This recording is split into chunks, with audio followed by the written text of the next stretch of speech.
Mary Jane, I'm Adrian Nunez. With the scorching summer months flying by and fall looming, it's time for America's most dazzling pastime to take the spotlight once again. I'm talking about football, people. Who doesn't love a little fantasy football paired with fat Sunday smoke sessions? All Sunday glory aside, the NFL and its commissioner, Roger Goodell, are notorious for hating on cannabis.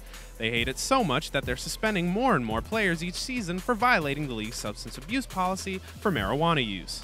And this is despite increasing national acceptance of cannabis and the continued spread of medical and recreational legalization seen in the 2016 elections. So what gives? Let's take a look at some of the most recent suspensions in the NFL for weed.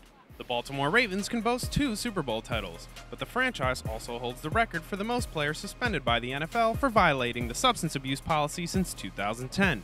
Their most recently suspended player is tight end Darren Waller, who will be suspended for the entire 2017 season.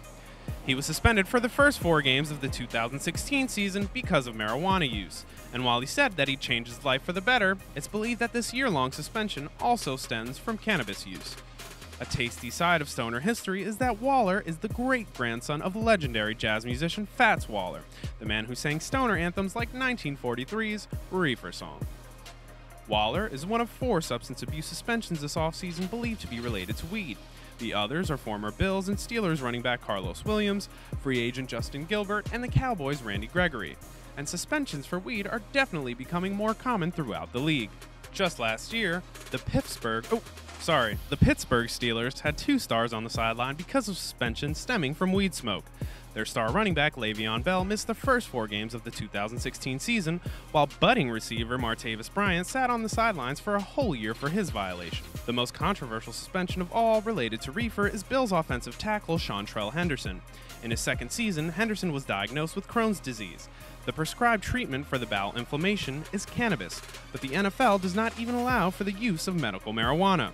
Henderson is now serving a 10-game suspension for his second positive test in 2 years. For players like Seantrell Henderson, Darren Waller, and Martavis Bryant, their next violation will be their last. Once the NFL hands you a year-long suspension for substance abuse, the next violation is a lifelong banishment from the league. This whole narc attitude is pretty ironic considering that the NFL claims it's concerned with player safety and health, but its uniformed employees continue to bash each other's brains in every week and suffer a whole lot of head trauma and chronic pain because of it.